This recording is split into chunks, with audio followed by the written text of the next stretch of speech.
Coogs House. The Houston Cougars are the second Big 12 game of the slate this weekend. And while people are worried about top 25 ranked Iowa State, I think there's some cracks in the armor. Things Houston can take advantage of. Let's jump into it.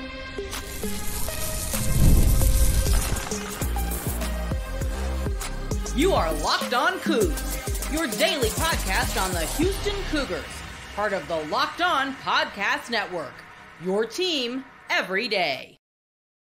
Welcome to Locked On Cougs, daily podcast all about your Houston Cougars. I'm your host, Houston-born teacher and coach Parker Ainsworth, and whether you're a Houston fan or just a hater who came to stop by, thank you for making Locked On Cougs your first listen of the day. Appreciate you making it your first listen each and every day. If you want to join the conversation but don't know what to say, tell us in the comments down below what the best dip for your chip is. We always link chips and dips, but I want to ask what your favorite dip for that chip is. This show is brought to you by FanDuel, America's #1 sports book, and more on them and that later. We got a fun episode to talk through today. I'll talk about some recognition for Andre Ware at the end of the episode. Obviously, it's always a good excuse to talk about Andre Ware whenever you can, football season or not. I'll talk about the Iowa State matchup with Houston this weekend and why there are things for Houston to take advantage of, and it does not have to be. And a lot of people doom and gloom about this matchup. I don't think it has to be all that crazy. But first, foremost, we need to kind of get acquainted with this Iowa State Hawkeyes team. They are 3-0. They are presently ranked 18th in the AP poll. But their schedule to this point has been rather interesting. Thus far, Iowa State has played North Dakota, Iowa in their big-time rivalry there, the Cy-Hawk rivalry, and Arkansas State.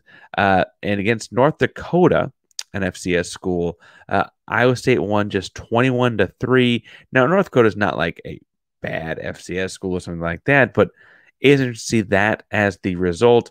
The following week, they came back in a big way to beat Iowa 20-19.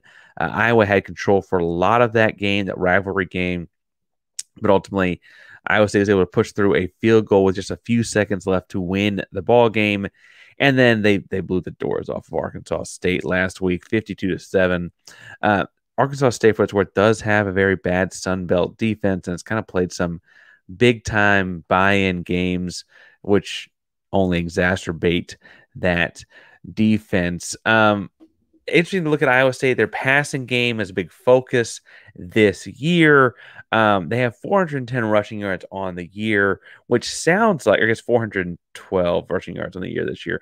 Sounds like a lot, right? Sounds like that's a rush-heavy team, but 240 of those yards came against Arkansas State. Once they got up, they started just running the football, right? Let's get out of here kind of stuff. They're really a pass-first ball club. And again, against North Dakota and Iowa, not one that puts up a ton of points. Their passing offense is pretty much predicated on just two guys. When you look at their receiving numbers, these two guys have 17 and 15 catches. The next highest on the team is 5. The two guys you got to keep an eye out for are Jalen Noel, who has 15 catches for 317 yards this season, and Jaden Higgins, who has 17 catches for 208 yards. They do a bunch of different things to get these two guys the ball. They're not what I would call wiggly, shaky athletes. And by that, I mean they're not going to like make you miss in a phone booth or anything like that. They are both very fast and both do a great job of catching the football when it's within their radius, really. And so really, really talented. I don't mean to say they're not, but they're not the kind of guy that I'm worried about making short tackles on as much as I'm more worried about making like coverage or keeping strong coverage on. First, Jalen Noel, because he has more yardage. Again, 317 yards, 15 catches on the season. He's a speedy guy. He's listed at 5'10". He's a little bit shorter, but he's got great hands. And again, at 5'10", you probably expect a lot of wiggle from a guy with all those yards, but he's really beating people over the top or up the sideline and not necessarily like shaking free from guys once he gets it. He's just so fast. He's really, really fast and great high-end speed and gets that high-end speed really, really quickly. He had one sideline route I believe it was against Iowa this year. Really, really impressive speed out of his break once he hit that sideline. Uh, talented receiver. Jalen Noel is. The other guy, Jaden Higgins, is kind of the more prototypical 6'4", 210, good straight line speed. I was impressed with him.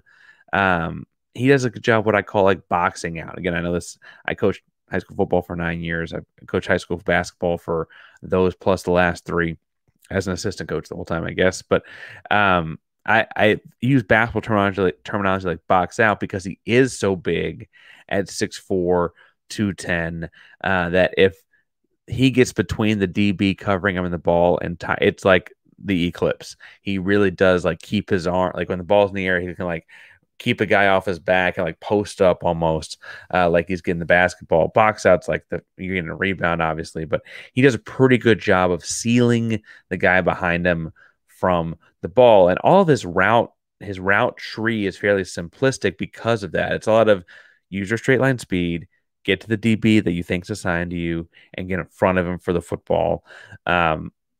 Both of these guys are very, very talented. You don't get to 317 or 208 yards through 3 games without that, right? I think that the anomaly for the Houston Cougars secondary this year has been against Cincinnati in that first half. Truthfully, the secondary has been okay through a lot of the season besides that. And I feel strongly in saying that, like, the fact that they don't have a reliable third receiver kind of plays to Houston's hands. You can high-low, you can bracket, you can do a lot of things in coverage against just 2 guys and not be out of sorts. We'll talk more about the matchup in a second, but defensively, their identity is kind of a mash. I don't want to say anything too pejorative because their defense has done well this year. Again, holding North Dakota to 3 points, Iowa to 19 points, Arkansas State to 7 points. That is not 30 points through 3 games. Defensively, they're a hybrid 3-4, 4-3. They have a Leo is what they call it, but it's kind of like an in-between defensive end and linebacker. The guy that got started in that spot is a baller. He's really good. Kennard Snyder, listed 6', 265, does a lot of different things. His hand is in the dirt a lot, admittedly, but he's not exclusively that by any stretch. After that, interesting position, and then I'll obviously that's a unique guy to have to account for as an offensive line. But the truth is the strength of this defense is in the secondary. In Pro Football Focus, which is not a fail-safe, but an interesting way to start your scouting as far as who sticks out on tape, of guys with over 100 snaps played, and they're all closer to more like 150 snaps played. 6 of the top 7 players as far as their scores in Pro Football Focus go are all defensive backs, corners and safeties. Really, really strong unit for this group. I thought in watching film that Darian Porter stuck out as a great corner. He was probably the most intriguing guy to me as I looked at them. He's listed at 6'4", 200 pounds, again, as a corner. That's a big corner, right? And so Houston may have to make sure they account for some of those guys and things like that. But on the whole, and we'll get into this matchup in the second segment, I do think that while they are top 18 in the country and they did beat Iowa in what was a slugfest of a rivalry game, and they did put up just 52 points just 1 week ago, right? I don't mean to say they're not good. I don't mean to say things wouldn't have to break Houston's way in this one. But the matchup's an interesting one because sometimes in football, styles make fights. And I don't know the styles of this one necessarily have to rule out the Houston Cougars. But I want to get to that in the second segment. Before we get there, I'm really excited to talk to you about one of our newest buddies here at FanDuel, and that is Roy. It's time to highlight my Roy Player of the Week. My Roy Player of the Week was Demetrius Pancake Hunter. I thought the offensive line played its best game of the year. The leader of that unit is Pancake. Pancake got my Roy Player of the Week. Roy is a new platform that lets fans make contributions directly to their favorite athletes. You can download Roy for iOS or Android and enter referral code Locked On. You'll automatically be entered to win a sweepstakes to win up to $5,000 in cash. No purchase necessary, void where prohibited. This week, again, I picked Demetrius Pancake Hunter because of the way the offensive line played and the way that he led the way there. That means we at Locked On Cougs are giving him $100 on Roy. If you're impressed as we were with his performance Saturday, you can show him some love as well. Just hop on Roy, throw in a few bucks. If everyone pitches in just $10, it adds up fast for Pancake or for Manjack or for Jenkins or whoever you feel like we need to be supporting. Now have the chance to show your appreciation for whoever that is and his standout performance last week or next week, whatever you're looking forward to the most, as well as what he'll continue to do for the program. Get off the sidelines, get into NIL game with Roy. We also are really glad to have buddies at LinkedIn Jobs because when you're hiring for your small business, you're going to find quality professionals that are right for the role. That's why you have to check out LinkedIn Jobs. LinkedIn Jobs has the tools to help you find the right professionals for your team faster and for free. LinkedIn is not just another job board.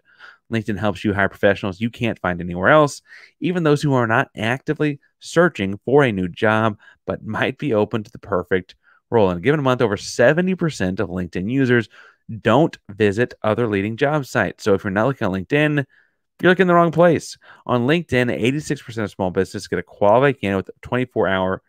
Hire professionals like professional on LinkedIn.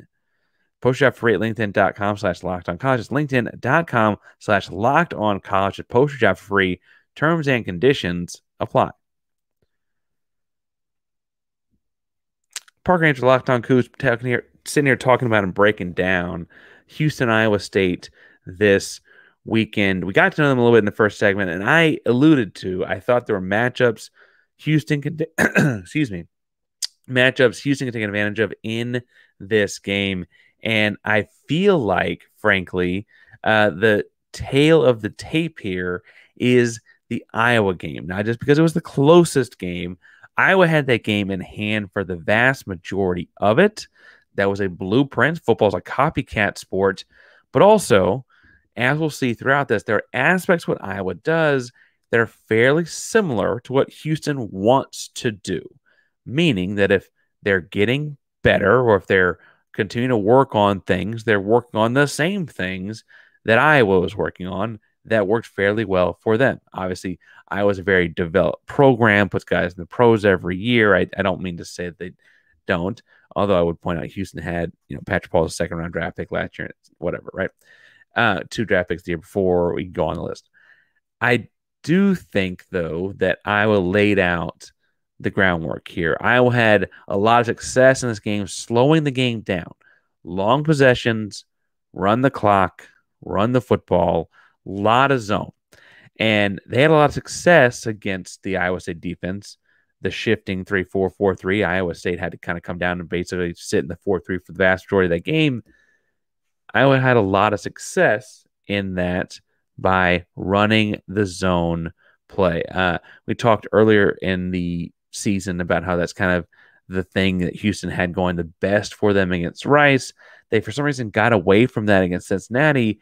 But if Houston can continue to spam button the zone from a bunch of different formations, Iowa admittedly got under center and had success under center. Houston doesn't really do that a whole lot. But they still could get in 21 personnel and get some real movement and split zones and stuff like that. I was impressed one time, I think it was a touchdown, actually, that Iowa had, where they ran zone, and the running back did a really good job of slow playing the linebackers as he pressed the line. That is to say that he got to the line of scrimmage, the heels of his offensive line before deciding on a gap, and by the time the linebacker reacts, it's too late. There's too much wash or too many people in the hole, right? That type of style of running the ball is something that, again, when Houston's run the ball well, I'd argue they did pretty well against Oklahoma. They did very well against Rice. When Houston's run the ball well, they've run it like that. If that running style is really a way to get through the Iowa State defense, Houston could be okay, actually, right? What Iowa did that, Houston's got to continue to build off of is they used that success to set up play action, right? It wasn't a lot of deep, crazy reads. It was two guys in a pattern, read the corner high or low, those kinds of things. But they got into play action, found the open guy, and utilized the yards after catch, that yak, really, really well. And that, again, was set up by the zone stuff, right? Those are things that Houston can do when they're playing their best ball. And again, if styles make fights, this is a style that Houston is trying to work on. This is not me just pulling things out of thin air. These are things they've already shown they want to do. And Iowa did them really well. And again, played and dominated for 3/4 of a game against Iowa State, right? Ultimately, down the stretch, they got stopped a couple of times on third down, turnover here, those kind of things happened, and they lost the game. But the offense kind of had its way for 3/4 through a low scoring, but felt like an Iowa dominant game. Defensively, Iowa's defense ran a lot of twists and 5-man pressures. This is not something that Houston's done extensively. They do run twisting stuff. They do run pressures. You've seen Michael Batten have a handful of sacks. It feels like he gets actually all the sacks. Doesn't actually have all the sacks, but they do send 5-man pressures. They don't do it. Houston does not do it with the same kind of regularity that Iowa does, right? And so I was able to really disrupt that Iowa State offense for the vast majority of the game when the two played. But admittedly, they did that a lot more than Houston's been comfortable doing that this year. You got to remember, before the 75-yard touchdown pass from Rocco Becht, the quarterback at Iowa State, to kind of put Iowa State within striking distance in that ball game, it was 19-7, right? Iowa State was down 13-0 at halftime, and Iowa had a plan. And I think that there are aspects of that Houston can take and build and work with and develop. When they built the lead, I would point out, too, that Iowa was relying on pretty great special teams. It's been a program that's had that for a while. Last year, the running joke in college football was that the best offensive player for Iowa was their punter. But they had several, coffin corner type of punts inside the 5. They made their field goals. They didn't question extra points. It's like those moments, I think, were worth mentioning. Iowa also had 200 yards on the ground in this ball game, 204 yards to be exact, just 99 through the air. They did blow it at the end, right? So it's not like this didn't work. It's not like Iowa State couldn't figure out how to win this game, but Iowa State kind of got punked for 3/4 of a game and had this crazy explosive Jalen Noel 75-yard touchdown pass, a touchdown reception that opened it up. And before that, it was at the end of the third quarter, last few minutes of the third quarter, if my notes serve me right here. Before that, if the game felt like I was going to kind of run away from this, they were the top 25 ranked team. They were the one coming in and rolling through house. They were playing at home. And that started a run from Iowa State that kind of flipped things on its head a little bit. I feel comfortable in saying Houston can write a similar game plan, and I feel comfortable in saying that game plan, if executed correctly, would work in this game. The uncomfort, the discomfort is between now and Friday, because I always talk myself into the fact that we're going to win by Friday. I know you're laughing at me right now. Is executing that game plan. Can Houston find a way to, again, stop beating themselves with penalties and turnovers like they did against Cincinnati, right? I mean, Cincinnati was 34-0. At one point, it was 24-0, and Houston could have had at least 10 points between a turnover in the red zone and a field goal missed, right? And then, frankly, you had 2 fumbles inside the 10 that also could have been touchdowns. Like Houston shot themselves in the foot a lot against Cincinnati. Can they clean those kinds of things up and execute this game plan that is not unlike game plans they would have been running? I don't think it's crazy or out of the question or can't happen. And so I think that's why I sit on this is like, what's Houston going to do here? Can they actually pull it off? Now, we got more to preview on it this week. I've got feelers out to a couple guests come on and explain the Iowa State side of this thing and talks about what they've got going on up there. But I want to spend the third segment talking some about Andre Ware and talking about this latest honor he's received. And before we get to that, we do need to talk to you about our buddies over at FanDuel, because NFL fans can start the season with a big return on FanDuel, America's #1 sports book. When you get a hunch in like the middle of a game or whatever, you can check out the latest stats, view live play-by-play, and so many other different tools and aspects of the app on the same page that you can also place your bet. You can start with $200 in bonus bets guaranteed when you place your first $5 bet. That's FanDuel.com.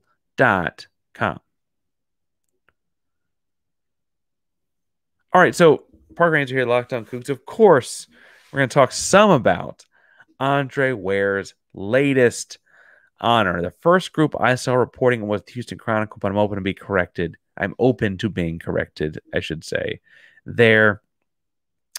But Andre Ware is going to be inducted into the Houston Sports Hall of Fame. This Houston Sports Hall of Fame was founded in 2017. Relatively new. I still would point out that's a long time for Ware to wait to be inducted into that. Ware is joining in his class the Oilers' Kenny Houston and the Comets head coach Van Chancellor.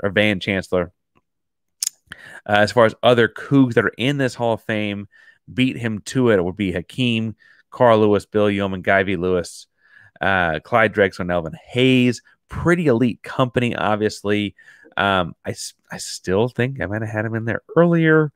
Not to be upset about, but Andre Ware is headlining the class. It looks like for the really young folks or the folks that just want to be nostalgic for a second.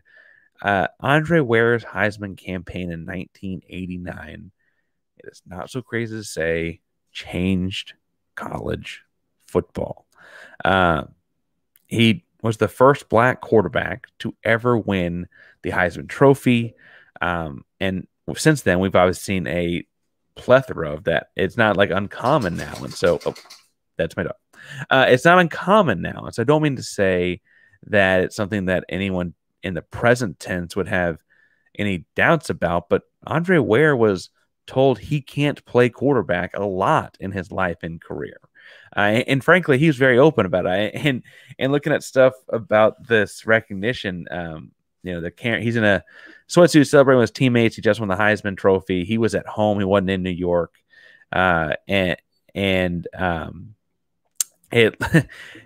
funny enough, like within seconds of getting the camera put in his face camera on his face and microphone in front of him, he started saying, a lot of people told me I couldn't play quarterback. When you look at clips and highlights from him that are synced up with NFL Hall of Fame kind of stuff or College Football Hall of Fame kind of stuff, he specifically will mention that the University of Texas Austin told him he could play defensive back there, right? This was a common critique of high school quarterbacks, of black high school quarterbacks across the country, not just the South.